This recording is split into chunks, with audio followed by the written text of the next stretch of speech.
তো হেই ভিউয়ার্স, কেমন আছেন সবাই? আশা করব সবাই ভালো আছেন। তো আজকে আমরা এক্সপ্লেন করছি পেন্ডিং ট্রেন মুভিটা। আর এই মুভিটা বানানো হয়েছে খুবই সুন্দর একটা গল্প নিয়ে।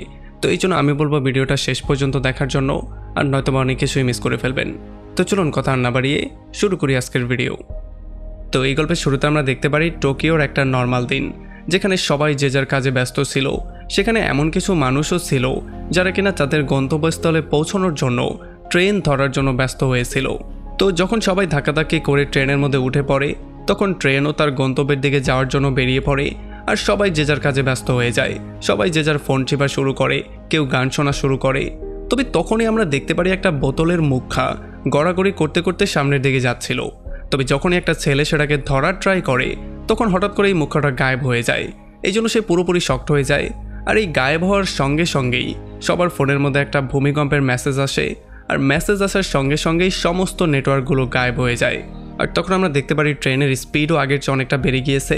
ট্রেন অনেক স্পিডে চলতে চলতে একটা সুড়ঙ্গের মধ্যে যায়, যে সুড়ঙ্গের মধ্যে একটা ওয়ার্ম হোল ছিল। আর যখনই ট্রেনটা ওয়ার্ম হোলের মধ্যে ঢুকে যায়, তখনই সমস্ত যাত্রীরা একটা বিশাল বড় ধাক্কা খায়। আর এই ধাক্কার জন্য সবাই সেখানে বেহুশ হয়ে পড়ে যায়। তো এর কয়েক ঘন্টা পরে যখন তারা সবাই জ্ঞান ফিরে পায়, তখন তারা সবাই পুরোপুরি শক্ট হয়েছিল। আর যখন তারা বাইরে চেক করতে বেরিয়ে আসে, তখন তারা আরও বেশি শক্ট হয়ে যায়। তারা দেখতে পারে যেখানে তারা একটা মডার্ন শহরে বাস করছিল, যেখানে বড় বড় বিল্ডিং টেকনোলজিতে ঘেরা ছিল, সেখানে তারা এমন একটা জায়গায় পৌঁছে গেছে যেখানে না আছে কোনো বিল্ডিং, না আছে কোনো মডার্ন টেকনোলজি। এখানে গাছগাছরা, বন জঙ্গল, তাছাড়া একটা মরুভূমির মতো জায়গা এটা। আর যখন সিরাহামা নামের একটা ছেলে দেখতে পারে সবাই প্রচণ্ড ভয়ের মধ্যে আছে, তখন সে সবাইকে শান্ত করার ট্রাই করে।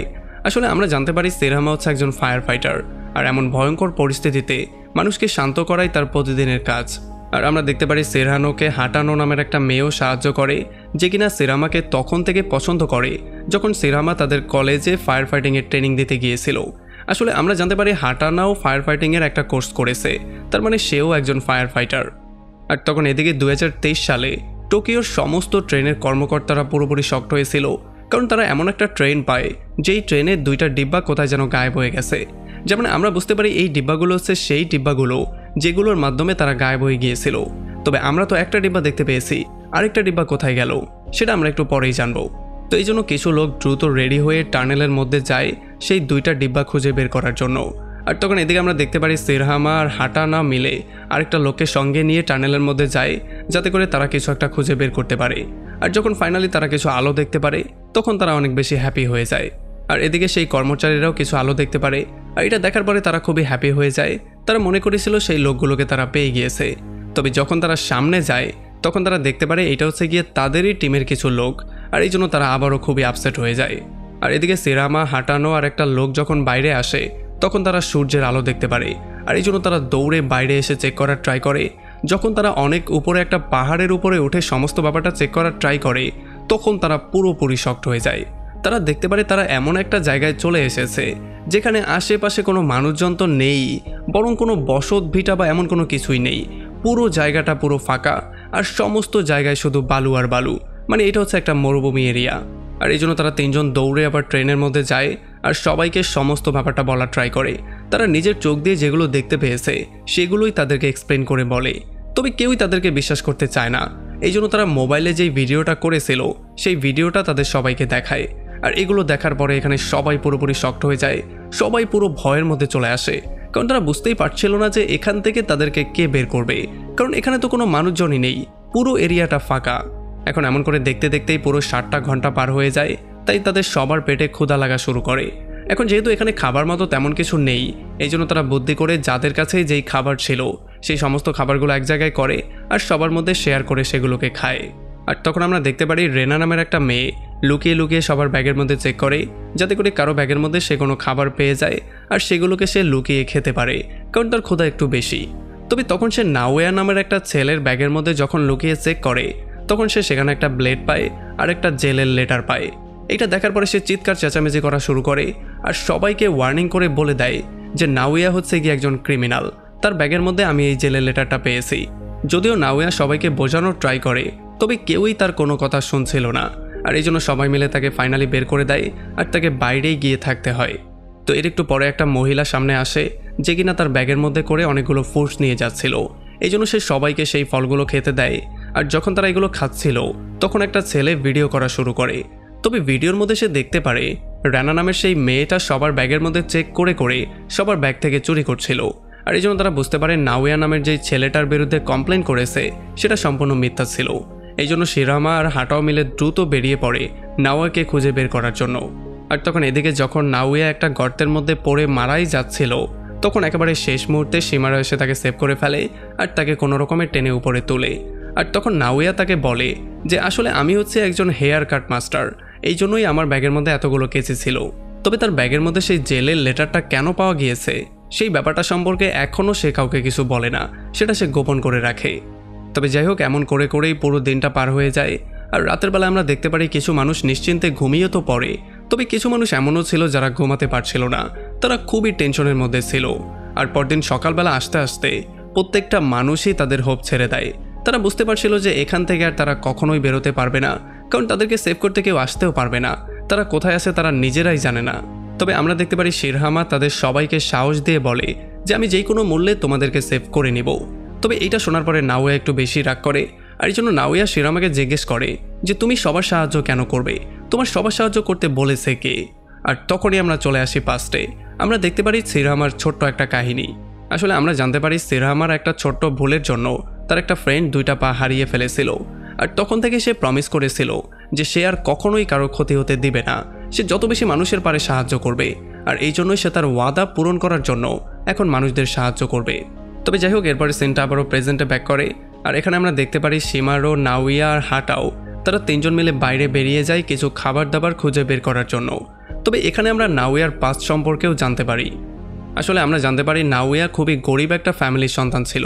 তার বাবা মার যেহেতু মৃত্যু হয়ে গেছে এই জন্য তার ভাইকে বড় করার দায়িত্ব তার কাঁধেই এসে পড়েছিল। যদিও তার জীবনটা খুবই কষ্টের মধ্যে চলছিল, তবে যখন থেকে সে তার হেয়ার কাটিংয়ের স্টাইল শুরু করেছিল, মানে সে হেয়ার কাট মাস্টার হয়ে গিয়েছে, তখন থেকেই সে টাকা ইনকাম করা শুরু করেছিল আর তার জীবনের মোড়টা পুরোপুরি ঘুরে গিয়েছিল। তবে যখন থেকে সে টাকা ইনকাম করা শুরু করেছে তখন থেকে সে তার ভাইয়ের উপরেও নজর দেওয়া বন্ধ করে দিয়েছে। আর এই জন্য তার ভাই ধীরে ধীরে একজন ক্রিমিনাল হয়ে গিয়েছিল। আর সেদিন যখন সে ট্রেনে উঠেছিল, সেদিন সে ট্রেনে উঠেছিল এই জন্য যাতে করে সে তার ভাইকে জেল থেকে ছাড়িয়ে আনতে পারে। কিন্তু দুর্ভাগ্যক্রমে ট্রেনটা টানেল দিয়ে এখানে চলে এসেছে আর এই জন্য সে এখানে ফেসে গিয়েছে। আর তখন এদিকে আমরা দেখতে পারি কিছু মানুষজন বাইরে বেরিয়ে যায় সমস্ত জায়গাটাকে এক্সপ্লোর করার জন্য। আর এখানে যখন তারা এক্সপ্লোর করছিল তখন এখানে বিশাল বড় একটা টাওয়ার তারা দেখতে পারে। আর এখানে বায়োলজিস্ট একটা গাছও পেয়ে যায়। আসলে তারা রিসার্চ করে এটা বুঝতে পারে যে এই টাওয়ারটা 2026 সালের মধ্যে কমপ্লিট হওয়ার কথা ছিল, আর যে গাছটা তারা পেয়েছে সেটা 2023-এর শেষের দিকে ওঠার কথা ছিল। আর এই দুটা জিনিস দেখার পরে তারা ক্লিয়ারলি বুঝতে পারে যে তারা কোনো রকমে ফিউচারে চলে এসেছে। আসলে এইটাই হচ্ছে গিয়ে তাদের ভবিষ্যৎ। আর তখন 2023 সালে জাপানের সরকার মিডিয়া রিপোর্ট করে এটা অ্যানাউন্স করে দেয় যে ট্রেনের 2টা বগি গায়েব হয়ে গেছে। এখন সেই বগি 2টা কোথায় আছে সেটা আমরা জানি না। সেটার মধ্যে মিনিমাম 100 জনের মতো মানুষ ছিল। আর তখন এদিকে আমরা দেখতে পারি শিরহামা, হাটাও, নাওয়া আর সেই বায়োলজিস্ট তারা 4জন মিলে পানি খুঁজতে বেরিয়ে পড়ে, কারণ এখন পানির পিপাসায় তারা ভুগছে। খাবারের চেয়ে এখন পানিটা খুব বেশি জরুরি। এই বায়োলজিস্টের মতে পানি আশেপাশেই কোথাও আছে, কারণ এখানে সে এমন একটা গাছ পেয়েছে যেটা কোনো সমুদ্র, নদী বা পুকুরের পাড়েই জন্মায়। আর যেহেতু এই গাছটা সেখানে পেয়েছে তার মানে আশেপাশেই কোথাও পানি আছে। এখন একটু সামনে যাওয়ার পরে ফাইনালি তারা একটা পাহাড়ের মতো পেয়ে যায়। আর এটার মধ্যে শিরহামা যখন রশি দিয়ে বেয়ে উপরে ওঠে তখন সে ফাইনালি এখানে পানিও পেয়ে যায়। তবে এখানে সে একটা ভয়ঙ্কর দৃশ্য দেখতে পারে। আসলে সে দেখতে পারে যেই জায়গাটা একটা সময় টোকিও শহর ছিল সেই পুরো জায়গাটা এখন পানির নিচে তলিয়ে গেছে। আর যখন শিরহামা ট্রেনে ব্যাক করে সবাইকে এই ভিডিওটা দেখায় তখন তারা সবাই প্রচণ্ড শকড হয়ে যায়। তারা খুবই ভয়ের মধ্যে চলে আসে, কারণ তারা বুঝতেই পারছিল না 2026 সাল পর্যন্ত কি এমন হয়ে গেল যে পুরো দুনিয়াটাই পানির নিচে চলে গেল। আর একটু পরে যখন ইয়াচি নামের একটা লোক বাইরে যায় তখন তার উপরে কিছু মানুষ আক্রমণ করে দেয়। যদিও সে কোনো রকমের জীবনটা নিয়ে পালিয়ে এখানে এসে সবাইকে এই সমস্ত ব্যাপারটা সম্পর্কে বলে, তবে কেউই তার কোনো কথা বিশ্বাস করতে চাইছিল না, কারণ কেউই এখন পর্যন্ত এখানে কোনো মানুষ দেখতে পায়নি। তবে তখনই এখানে অনেক জোরে বৃষ্টি নামা শুরু হয়ে যায়। আর এই বৃষ্টি দেখার পরে সবাই খুবই হ্যাপি হয়ে যায়, কারণ পানি খেতে এখন আর তাদেরকে এত দূরে যেতে হবে না, তারা এখানেই পানির ব্যবস্থা করতে পারবে। আমরা দেখতে পারি তারা এই পানিগুলো খায়, এগুলোকে স্টোর করে যাতে করে পরবর্তীতে তারা এগুলোকে খেতে পারে। আর পরদিন সকালবেলা বায়োলজিস্ট কিছু লোক নিয়ে বাইরে বেরোয় একটু রিসার্চ করার জন্য। এখানে সে কিছু বেরি পেয়ে যায় আর কিছু খাবার দাবারের ফলমূলও পেয়ে যায় যেগুলোকে তারা চাইলে খেতে পারে, যেগুলো বিষাক্ত না। আর যখনই এখানে সবাই জানতে পারে যে এখানে ফুড পাওয়া যাচ্ছে, তখন তারা সবাই চারপাশে ছড়িয়ে ছিটিয়ে পড়ে, যাতে করে তারা কিছু ফুড কালেক্ট করে এনে সবাই মিলে একসাথে খেতে পারে। তবে তখন ভুল করে হাঁটানো একটা বিষাক্ত ব্যারি খেয়ে ফেলে, এই জন্য সে সেখানে বেহুশ হয়ে পড়ে যায়। এই ব্যাপারটা দেখার পরে শিরহামার মনটা প্রচণ্ড ভেঙে যায়। আর তখন আমরা জানতে পারি যে আসলে শিরহামাও হাঁটানোকে পছন্দ করত, এই জন্য সে অনেক কষ্ট করে তাকে আবারও সেই ট্রেনের বগি পর্যন্ত নিয়ে আসে আর এখানে এনে তার টেক কেয়ার করা শুরু করে। এখানে সবাই তার সেবা করা শুরু করে আর ফাইনালি কয়েকটা দিন যাওয়ার পরে সে সেখানে সুস্থ হয়ে যায়। আর এরপর আমরা দেখতে পারি তারা সবাই মিলে একজোট হয়ে কাজ করা শুরু করে, যাতে করে তারা একে অন্যের সাহায্য করতে পারে আর এই কঠিন পরিস্থিতিতে তারা সবাই জীবিত থাকতে পারে। তবে তারা সারাদিন ধরে কাজ করলেও রাতের বেলায় তারা পার্টি করত।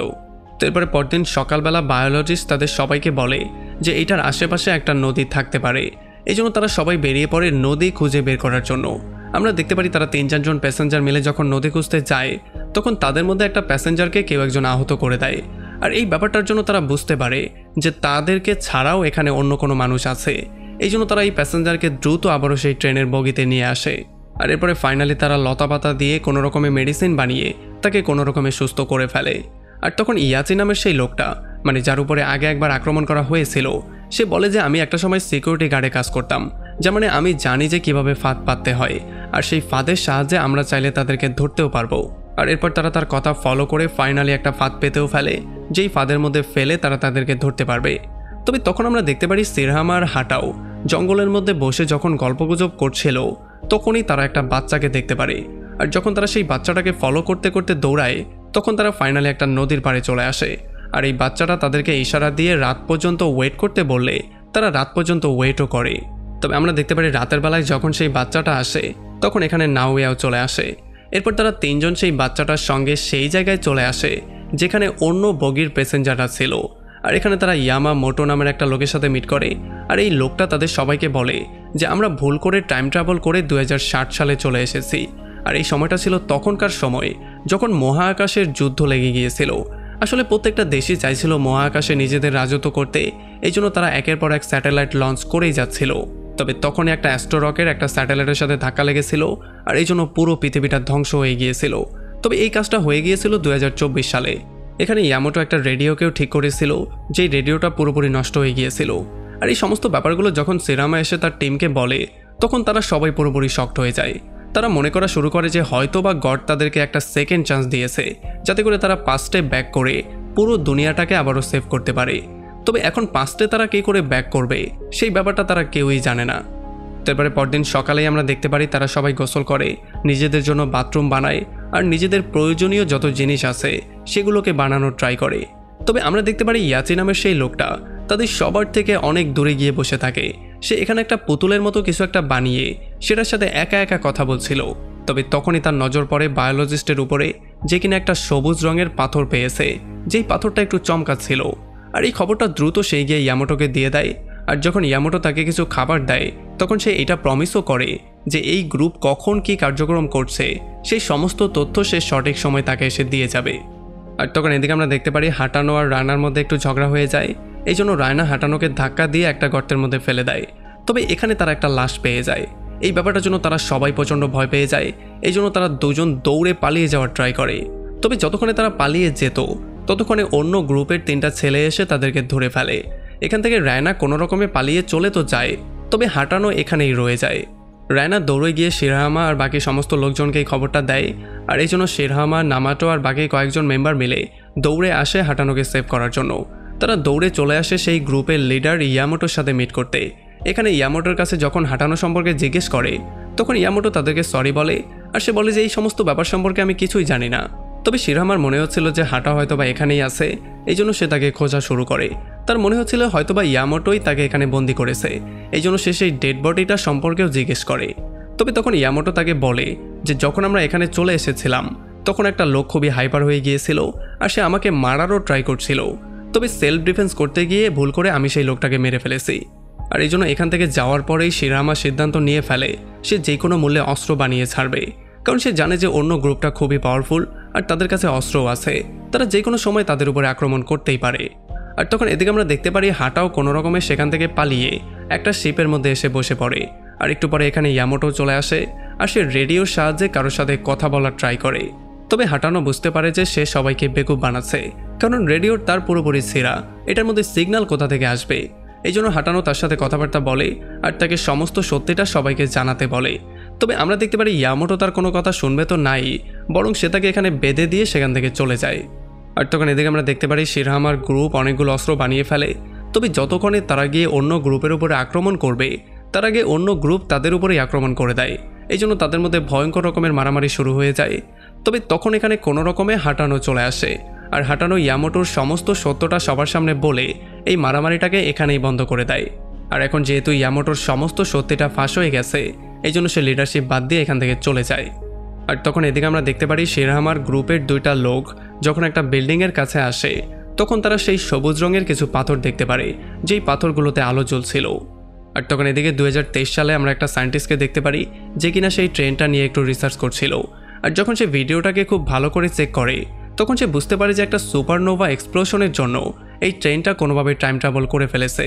আসলে সুপারনোভা এক্সপ্লোশনে একটা এনার্জি সৃষ্টি করে, যখন কোনো তারা একটু বেশি বিদ্ধ হয়ে যায়, তখন সে সেখানে ব্লাস্ট করে নিজেকে শেষ করে দেয়। আর এই ব্লাস্টের জন্য একটা সুপার এনার্জি সৃষ্টি হয়। আর এই এনার্জিটাই 2026 আর 2023 সালকে এক জায়গায় করেছিল। আর এই জন্যই সেই ট্রেনটা সেই এনার্জির সাহায্যে কোনো রকমের টাইম ট্রাভেল করে ফেলেছিল। আর তখন প্রেজেন্টে আমরা দেখতে পারি যখন একটা ছেলে এই সমস্ত ব্যাপারগুলো নিয়েই কথা বলার ট্রাই করছিল, তখনই এখানে বৃষ্টি শুরু হয়ে যায়। আর এই জন্য তারা সবাই দৌড়ে ট্রেনের বগির মধ্যে উঠে যায়। আর তখন আমরা দেখতে পারি ইয়াচিও এখানে চলে আসে। তবে ইয়াচি ট্রেনের মধ্যে না, সে যেতে চাইছিল সেই হোলটার কাছে। এই জন্য সে ট্রেনের ইমার্জেন্সি গেটটা খুলে দেয়। আর তারা সবাই সেই হোলটাকে দেখতে পারে, যেটা কিনা ছিল একটা ভয়ঙ্কর রকমের ব্ল্যাক হোলের মতো। আমরা দেখতে পারি যখনই তারা সেই হোলটার কাছে যায়, তখন এটা ইয়াচির সেই ডলটাকে সহ কিছু অবজেক্টকেও টেনে তার মধ্যে নিয়ে নেয়। আর যখনই তুফানটা শেষ হয়ে যায়, তখন এই হোলটা অটোমেটিকলি গায়েবও হয়ে যায়। আর তখন আমরা দেখতে পারি 2023 সালে ট্রেনের যে ডিউটি কর্তারা ছিল, তাদের সামনে এসে ইয়াচির ডলটা পড়ে। এটা দেখার পরে তারাও পুরোপুরি শক্ট হয়ে যায়। এখন প্রেজেন্টে ট্রেনের মধ্যে তারা সবাই বুঝতে পারে যে যদি তারা তাদের পাস্টে ব্যাক করতে চায়, তাহলে তাদেরকে সেই এক্সপ্লোশনের মতো এনার্জি ক্রিয়েট করতে হবে। আর সেই এনার্জি ক্রিয়েট করতে হলে তাদের একটা এনার্জি হাউসের দরকার। তারা মনে করে যে হয়তোবা সেই এনার্জি হাউসটা আশেপাশেই কোথায় লুকিয়ে আছে। এই জন্য তারা সেটাকে খোঁজা শুরু করে। আর কয়েক ঘন্টা খোঁজার পরে ফাইনালি তারা সেটা পেয়েও যায়। আর আমরা দেখতে পারি অনেক কষ্টের পরে তারা এই পাওয়ারগুলোকে কানেক্ট করে তাদের সমস্ত জিনিসপত্র সেই ট্রেনের বগির মধ্যে উঠিয়ে তারা সবাই সেই বগির মধ্যে উঠে পড়ে। আর তারা ফাইনালি একটা ওয়ার্ম হোল বানিয়েও ফেলে। তারা এই বগির মধ্যে উঠেছে এই জন্য যাতে করে এই ওয়ার্ম হোলটা তাদের সবাইকে টেনে আবারও তাদের সেই প্রেজেন্ট লাইফে নিয়ে যায়। তবে আমরা দেখতে পারি ইয়াচি এখান থেকে যেতে চায় না, এই জন্য সে এখানেই রয়ে যায়। আর ইয়াচিকে সবাই গুড বাই বলে ফাইনালি তারা আবারও বগির মধ্যে উঠে রেডি হয়ে যায় তাদের পাস্টে যাওয়ার জন্য। আর যখনই এখানে আবারও কারেন্টের একটা শক হয়, তখন তারা সবাই বেহুশ হয়ে যায় আর তারা চলে আসে তাদের পাস্টে। তবে যখন তারা জ্ঞান ফিরে পায়, তখন তারা আবারও শকড হয়ে যায়, কারণ তারা দেখতে পারে তারা 2026 সালেই রয়ে গেছে। মানে তারা ভুল করে আবারও 2026-এই চলে এসেছে। তবে সময়টা হচ্ছে তখন যখন এই পুরো পৃথিবীটা ধ্বংস হবে। তো এই জন্য তারা এখানে সরকারের সাথে কথাবার্তা বলার সিদ্ধান্ত নেয় আর তাদের সবাইকে বোঝানোর ট্রাই করে। তারা ফিউচার দেখতে পেয়েছে, পুরো পৃথিবীটা যেই কোনো সময় ধ্বংস হতে পারে। তো এই জন্য এখনই ব্যবস্থা নিতে হবে। তবে আমরা দেখতে পারি কেউই তাদের কথায় বিশ্বাস করে না। এই জন্য তাদের সবাইকে পাগল মনে করে তারা সবাই তাদেরকে জেলে পাঠিয়ে দেয়। তবে এই খবরটা পুরো নিউজের মধ্যে, মানে পুরো দেশের মধ্যে আগুনের মতো ছড়িয়ে পড়ে। তাছাড়া এই ব্যাপারটা নিয়েও তারা খুবই শক্ট হয়েছিল যে 2023 সালে যে ডিব্বাটা গায়েব হয়েছিল সেটা 2026 সালে পাওয়া গিয়েছে। তবে এখন যেহেতু তাদের চেহারা কনফার্ম ছিল না, এই জন্য তাদের সবার মেডিকেল টেস্ট করানো হয়। আর তারা সবাই জানতে পারে যে আসলেই এই লোকগুলো সেই লোকগুলো যারা 2023 সালে গায়েব হয়েছিল। আর তখন আমরা দেখতে পারি সেই সায়েন্টিস্ট যে কিনা তাদের এই ব্যাপারটা নিয়ে রিসার্চ করছিল, সে চলে আসে তাদের সাথে মিট করার জন্য। আর তখন এই প্যাসেঞ্জারদের মধ্যেই একটা লেডি যে কিনা সেই ট্রেনের প্যাসেঞ্জারও ছিল, সে চলে আসে ডিফেন্স মিনিস্টারের সাথে দেখা করতে। আর এখানে কথাবার্তা বলে তারা জানতে পারে যে আসলে সরকার এই সমস্ত ব্যাপারটা সম্পর্কে অলরেডি জানে, আর এটাকে কিভাবে থামানো যায় এই ব্যাপারটার জন্য তারা প্রস্তুতিও নিচ্ছে। আর এমন করে দেখতে দেখতে ফাইনালি সেই দিনটাও চলে আসে যেই দিন সেই ব্লাস্টটা হবে আর এই পুরো পৃথিবীটা ধ্বংস হয়ে যাবে। আর এই ব্যাপারগুলোর জন্য তারা সবাই খুবই আপসেট হয়েছিল, কারণ তারা জানতো না যে আজকের পর থেকে তারা এই পৃথিবীতে আর বেঁচে থাকতে পারবে কি না, তাদের মধ্যে কে বাঁচবে আর কে মরবে সেটাও একটা কোয়েশ্চেন। তবে সন্ধ্যার সময় তারা একটা গুড নিউজ পায়, এই জন্য তারা সবাই খুবই হ্যাপি হয়ে যায়। আসলে তারা জানতে পারে সরকার, সেনাবাহিনী আর সায়েন্টিস্টরা মিলে যেই মিশনটা করেছিল সেই মিশনটা পুরোপুরি সাকসেসফুল হয়েছে, এই জন্য তারা পৃথিবীকে সেভ করে ফেলেছে। যার মানে যেই তারাটা পৃথিবীর দিকে আসছিল সেটাকে আকাশের মধ্যেই ডিস্ট্রয় করে দেওয়া হয়েছে। এই জন্য এখন আর পৃথিবীর কোনো ঝুঁকি নেই, পৃথিবী আর ধ্বংস হবে না।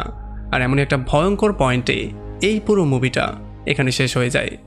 তো আমাকে কমেন্ট করে জানান কেমন লাগলো ভিডিও। যদি ভালো লাগে তাহলে অবশ্যই একটা লাইক করবেন, আর যদি এখনও আমাদের চ্যানেলটা সাবস্ক্রাইব করে না থাকেন তাহলে প্লিজ করে ফেলুন। তো আমাদের দেখা হবে অন্য কোনো ভিডিওতে অন্য কোনো একদিন। Till then, take care.